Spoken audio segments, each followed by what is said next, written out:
តើនឹងមានអ្វីកើតឡើងប្រសិនបើសហរដ្ឋអាមេរិកឈ្លានពានប្រទេសកាណាដាសង្គ្រាមនេះនឹងចាប់ផ្ដើមនៅព្រំដែនសហរដ្ឋអាមេរិកកាណាដាក្បែរអូតានរីអូដែលជាច្រកឆ្លងកាត់មមាញឹកបំផុតនៅក្នុងពិភពលោករថក្រោះអាមេរិករាប់រយគ្រឿងបានរំកិលឆ្លងកាត់ព្រំដែនស្ដៅទៅកាន់ទីក្រុងតូរ៉ុនតូដែលជាមជ្ឈមណ្ឌលសេដ្ឋកិច្ចធំបំផុតរបស់កាណាដាសហរដ្ឋអាមេរិកនឹងប្រើប្រាស់ភាពអស្ថិរភាពនយោបាយនាពេលថ្មីៗនេះនិងភាពចលាចលដែលកំពុងតែកើតឡើងនៅក្នុងប្រទេសកាណាដាជាលេសដើម្បីធ្វើអ្វីដែលពួកគេហៅថាបេសកកម្មរក្សាសន្តិភាពប៉ុន្តែពិភពលោកដឹងច្បាស់ថាវាគឺជាការឈ្លានពាននោះទេឧទ្ធម្ភេទជ្ជៈនិងទាហានបានចុះចតនៅក្បែរទីក្រុង Vancouver ដើម្បីកាន់កាប់កំពង់ផែសំខាន់ៗសម្រាប់ធ្វើពាណិជ្ជកម្មខណៈដែលយន្តហោះចម្បាំងរបស់សហរដ្ឋអាមេរិកបានគ្រប់គ្រងដែនអាកាសរបស់កាណាដាបានព្យាយាមឆ្លើយតបវិញយ៉ាងក្លាហានទាហានបានធ្វើការតស៊ូយ៉ាងខ្លាំងក្លាដោយបញ្ឈប់ការឈ្លានពានរបស់សហរដ្ឋអាមេរិកជាបណ្ដោះអាសន្នប៉ុន្តែសហរដ្ឋអាមេរិកមិនបានបញ្ឈប់សង្គ្រាមនេះដោយងាយៗនោះទេ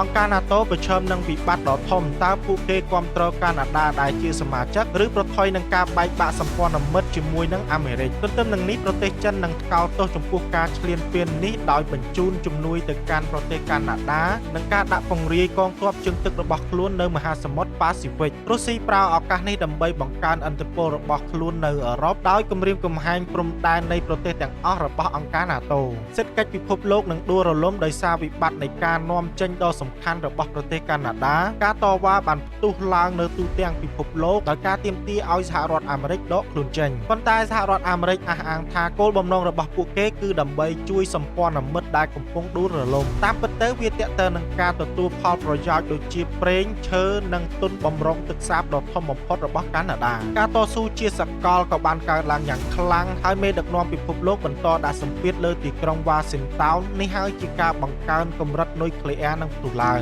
មនុស្សរាប់ពាន់លាននាក់ជុំវិញពិភពលោកកំពុងតាមដានដោយភាពតានតឹងនិងរងចាំមើលសកម្មភាពបន្ទាប់របស់សហរដ្ឋអាមេរិក